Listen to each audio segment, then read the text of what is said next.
দর্শক আমন্ত্রণ বিজনেস টুডেতে শুরুতেই শিরোনামগুলো জানিয়ে দেব আপনাদের। নতুন ঋণের প্রতিশ্রুতি সংকট, অর্থ পাওয়ার চেয়ে কিস্তি পরিশোধে ব্যয় হচ্ছে সবচেয়ে বেশি, ঋণ নবায়নের ঝুঁকির আশঙ্কা। বৈশ্বিক তেলের বাজারে নিম্নমুখী প্রবণতা, আরও দাম কমাতে বড় মজুদ ছাড়ার প্রস্তাব আন্তর্জাতিক জ্বালানি সংস্থার। চাল আমদানির কোনো প্রভাবই নেই হিলি বন্দরের পাইকারি বাজারে, কেজিতে সেখানে বেড়েছে ৩ টাকার মতো, কারসাজি বন্ধে প্রশাসনের হুঁশিয়ারি।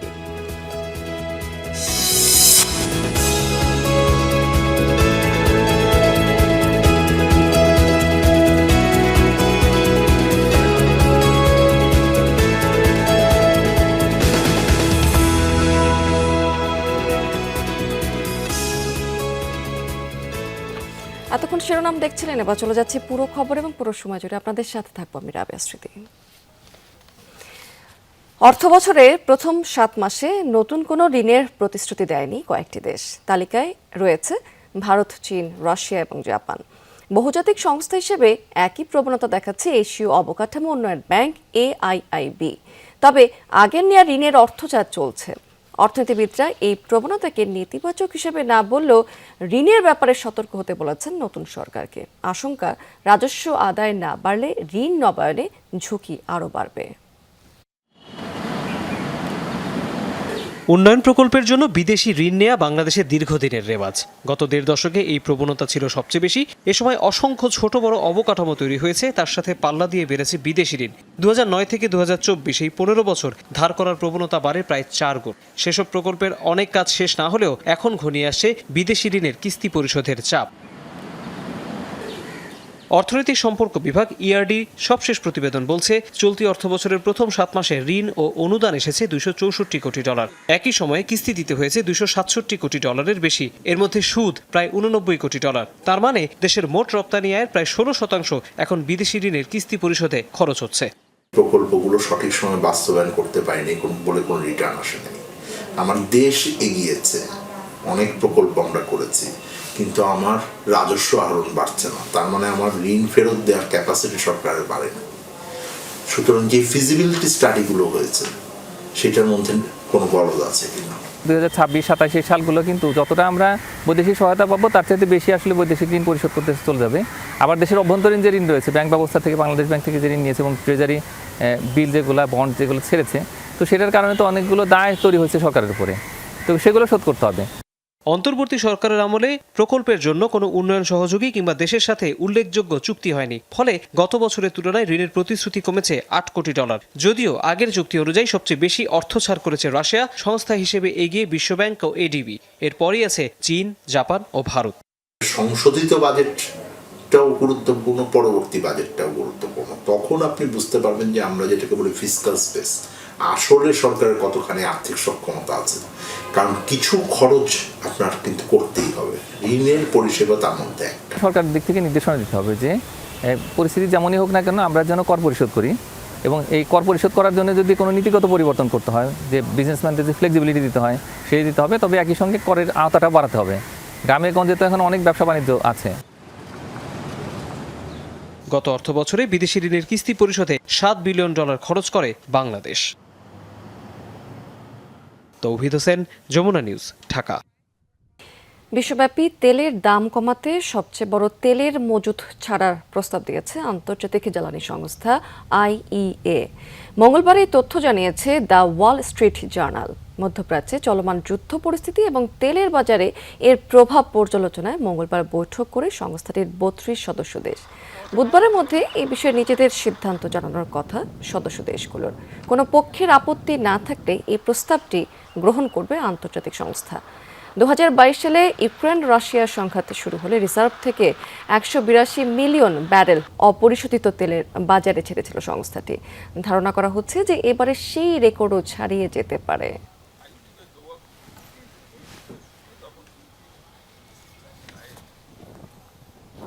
বিশ্ববাজারে অব্যাহত রয়েছে জ্বালানি তেলের নিম্নমুখী প্রবণতা। আরও 11% বেশি কমে বুধবার ব্রেন্ট ক্রুড অয়েল ব্যারেল প্রতি বিক্রি হচ্ছে $86 আশেপাশে।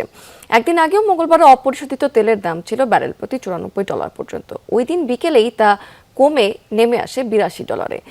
মার্কিন জ্বালানি সচিব ক্রিস রাইটের এক এক্স পোস্টের পর বিশ্ববাজারে তেলের দামে এই নাটকীয় পতন দেখা গেছে, যেখানে তিনি হরমুজ প্রণালী দিয়ে যুক্তরাষ্ট্রের পাহারায় তেলবাহী ট্যাঙ্কার পার করার দাবি করেন।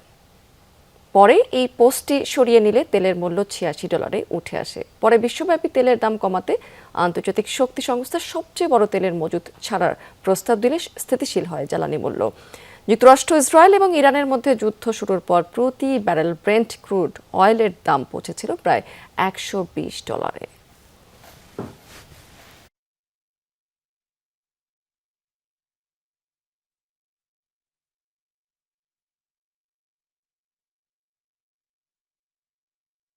রাজধানীর ফিলিং স্টেশনগুলোতে জ্বালানি তেলের জন্য আজও দীর্ঘ লাইন রয়েছে। সরবরাহ ঘাটতির কারণে এখনও পর্যন্ত স্বাভাবিক কার্যক্রম শুরু করতে পারেননি কয়েকটি পাম্প।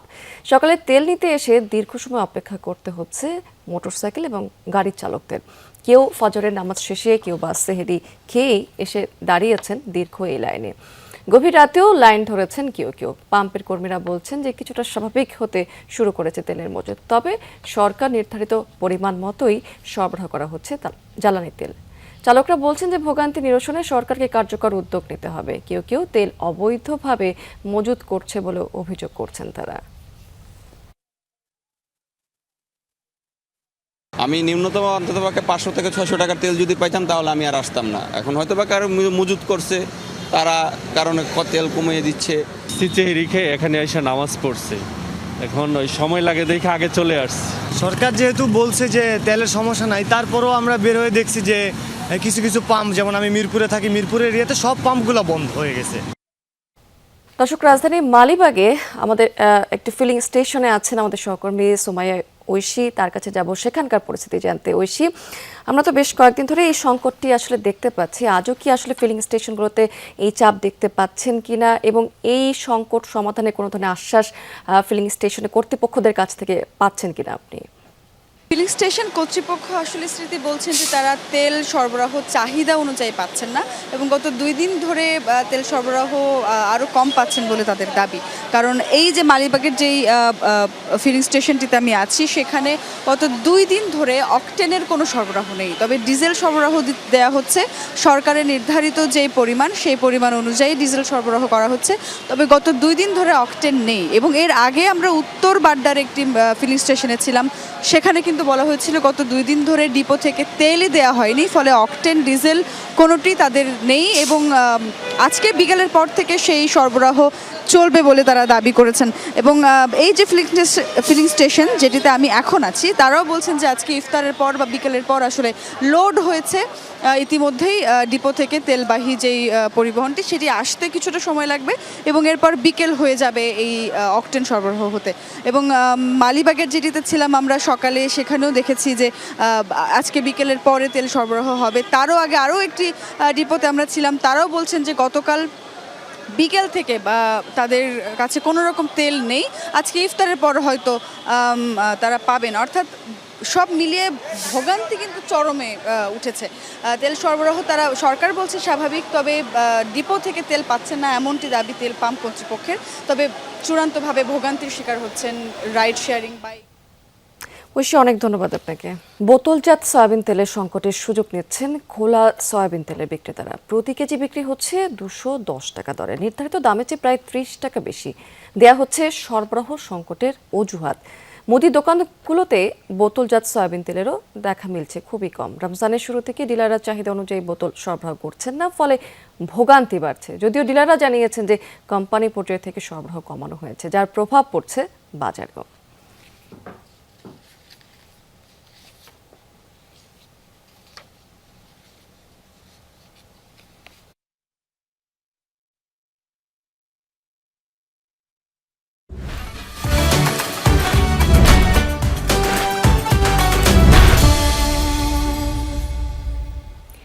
দিনাজপুরে জমে উঠেছে ঈদের কেনাকাটা। বিক্রেতারা বলছেন যে জেলায় বিদেশি পোশাকের চাহিদা সবচেয়ে বেশি, তবে এবার দেশের বাজারের উপরই নির্ভরশীল ক্রেতারা। দোকানগুলোতে বাহারি পোশাকের সমাহার রয়েছে। ঈদ এগিয়ে আসাতে কেনাকাটায় ব্যস্ততা বেড়েছে ক্রেতাদের মাঝে। দিনাজপুরে এবারের ঈদ কেনাকাটার চিত্র কিছুটা ভিন্ন। সীমান্তবর্তী হওয়ায় অন্যান্য বছর ঈদের কেনাকাটা করতে পার্শ্ববর্তী দেশে ভিড় করতেন জেলার ক্রেতাদের বড় একটি অংশ। তবে এবার ভিসা জটিলতায় বর্ডার পার হতে পারেননি ক্রেতারা। তাতে ভাটা পড়েনি ঈদ কেনাকাটায়। দেশীয় বিভিন্ন ব্র্যান্ডের শোরুম ছাড়াও ফুটপাত থেকে শপিং মল এখন ক্রেতাদের ভিড়ে জমজমাট। শহরের ঐতিহ্যবাহী মালদহপট্টির বড় বড় দোকানগুলোতে যেন শাড়ি ও থ্রি পিস কেনার প্রতিযোগিতা। জেল রোড এলাকায় গার্মেন্টস দোকানগুলোতে বিক্রি হচ্ছে ছোটদের পোশাক, সেখানেও উপচে পড়া ভিড়। বাহাদুর বাজার এলাকায় মার্কেটগুলোতে পাঞ্জাবি, থ্রি পিস সহ বিভিন্ন পোশাকের সমাহার। বাজারে বর্তমানে পাকিস্তানি ড্রেস বলে যেগুলো হচ্ছে এগুলোই বর্তমানে বেশি জনপ্রিয়, এগুলোই কিনতেছি আমরা। এবং গতবারের তুলনায় এবার তুলনামূলক দাম একটু বেশি। কাপড়ের যে দাম রে ভাই, কাপড় কিভাবে নেব, মাথা ঘুরে আছে কাপড় কিনতে যেতে। যেই কাপড়ের দাম ছিল 1200-1300, সেই কাপড় 2500-3000 নিজের কোনো কাপড়ে নেই। এই বাচ্চাটার সেটটা দাম নিয়ে ভিন্ন মত প্রকাশ করেছেন ক্রেতারা। কেউ বলছেন গতবারের তুলনায় এবার একটু বেশি, আবার কারো মতে দাম সহনীয়। গতবারের তুলনায় এবারে কাপড়ের দাম প্রতিটা কাপড়ে 500-1000 টাকা বেশি। মানে আমরা যে বাজেট আগে নিয়েছিলাম এখন আসলে বাজেট করে কেনাকাটা হচ্ছে না। যুগ হিসাবে মানে ঠিকই আছে আর কি, কাপড় হিসাবে খুব বেশি যে না, বেশি তা না, দাম ঠিকই আছে। দেশি বিদেশি পোশাকের পসরা সাজিয়ে বসেছেন বিক্রেতারা। জানান রোজার প্রথম দিকে বেচা বিক্রি কিছুটা কম ছিল, তবে মাঝামাঝিতে ক্রেতা সমাগম বাড়ায় খুশি বিক্রেতারা। কাস্টমার মোটামুটি আসতেছে, আমাদের মোটামুটি সব কালেকশন চলে আসছে। হ্যাঁ, বাচ্চাদের থেকে শুরু করে বড়দের কালেকশন অনেক ধরনের উঠাইছি, যেমন পাকিস্তানি ড্রেসের উপর কাস্টমারের চাহিদা পাচ্ছি আমরা এবং সাড়া মিলতেছে। এখানে বাজেটটা একবারে খুব বেশিও না, একবারে কম না, মধ্যবিত্তের জন্য যেরকম বাজেট থাকা দরকার আমরা সেভাবে কালেকশন করি। সাবরিনা লিজা, যমুনা নিউজ। দর্শক, এবার জানিয়ে দেবো আপনাদেরকে আজকের পুঁজিবাজার লেনদেনের এই মুহূর্তের আপডেট। গতকালকে ধারাবাহিকতা বজায় রেখে আজকেও কিন্তু ঊর্ধ্বমুখী প্রবণতা দিয়ে শুরু হয়েছে পুঁজিবাজার। গতকালকেও আমরা কি দেখেছিলাম যে প্রধান সূচক ঢাকার শেয়ার বাজারে প্রায় 150 পয়েন্টের মতো কিন্তু বেড়েছিল। আজকেও সেই ধারাবাহিকতা বজায় রেখে ঢাকার শেয়ার বাজারের প্রধান সূচক যে ডিএসসি ব্রড ইন্ডেক্স, সেটা কিন্তু 5 পয়েন্টেরও বেশি বেড়েছে এবং এই সূচকটা অবস্থান করছে 5295 পয়েন্টে। অন্য দুটি সূচকও কিন্তু বেড়েছে দেখতে পাচ্ছি। ডিএসসি এর সূচক সেটিও 5 পয়েন্টের বেশি বেড়ে 1063 পয়েন্টে রয়েছে। 30 সূচক সেটি 2029 পয়েন্টে 39 পয়েন্টে অবস্থান করছে, কিছুটা বেড়ে। টোটাল ট্রেড হয়েছে এখন পর্যন্ত ঢাকার শেয়ার বাজার 239 কোটি 31 লাখ টাকা শেয়ার। এবং ট্রেড হওয়া কোম্পানিগুলোর মধ্যে দেখতে পাচ্ছি সকালের দিকে কিন্তু বেশিরভাগ প্রতিষ্ঠানের শেয়ারের দাম বেড়েছে। 225টি কোম্পানির শেয়ারের দাম এখন পর্যন্ত বেড়েছে, 76টি কোম্পানির শেয়ারের দাম কমেছে এবং 85টি প্রতিষ্ঠানের শেয়ারের দাম অপরিবর্তিত রয়েছে। দেখে আসি টপ 20 কি চিত্র। সেখানে কিন্তু সিটি ব্যাংক এখন পর্যন্ত প্রথম অবস্থানে রয়েছে এবং ইতিমধ্যে কিন্তু 11 কোটি 80 লাখ টাকার মতো শেয়ার এই কোম্পানি ট্রেড করে ফেলেছে। এরপরে 9 কোটি 24 লাখ টাকা কিছু বেশি লেনদেনে ইনটেক এটি দ্বিতীয় অবস্থানে আছে। অরিয়ন ইনফিউশন রয়েছে তৃতীয় অবস্থানে, প্রায় 9 কোটি 10 লাখ টাকার মতো শেয়ার ট্রেড করেছি। পাল চতুর্থ অবস্থানে রয়েছে 8 কোটি 58 লাখ টাকার মতো শেয়ার ট্রেড করে। এশিয়াটিক ল্যাব পঞ্চম অবস্থানে রয়েছে 8 কোটি 20 লাখ টাকার মতো শেয়ার ট্রেড করে। দেখি আসি চট্টগ্রাম শেয়ার বাজারে কি অবস্থা। সেখানেও কিন্তু ঊর্ধ্বমুখী প্রবণতাতেই আজকে সকালটা শুরু হয়েছে। সার্বিক সূচক যেটি সিএসপি সেটি ইতিমধ্যে 4 পয়েন্টের মতো বেড়েছে এবং এই সূচকটি অবস্থান করছে কিন্তু 14,824 পয়েন্টে। ইতিমধ্যে সিএসসি টোটাল ট্রেড করে ফেলেছে 8 কোটি 17 লাখ টাকার মতো। সকাল থেকে ট্রেড হয়ে গেছে সেখানে 75টি প্রতিষ্ঠানে, এর মধ্যে 42টির দাম বেড়েছে, 23টি কমেছে এবং 10টি কোম্পানির শেয়ারের দাম অপরিবর্তিত রয়েছে। এই ছিল আমার হাতে পুঁজিবাজারের এখনকার আপডেট। আমরা অন্য প্রসঙ্গে চলে যাচ্ছি। বেসরকারি পর্যায়ে শুল্কমুক্ত চাল আমদানির সময়সীমা গতকাল শেষ হলে স্থানীয় বাজারে কোনো প্রভাব নেই, উল্টো দুদিনের ব্যবধানে কেজিতে 3 থেকে 4 টাকার মতো বেড়েছে দাম। এতে বিপাকে পড়েছেন পাইকারি ক্রেতা এবং সাধারণ মানুষ। যদিও প্রশাসনের হুঁশিয়ারি যে কারসাজি বন্ধে কঠোর পদক্ষেপ নেওয়া হবে।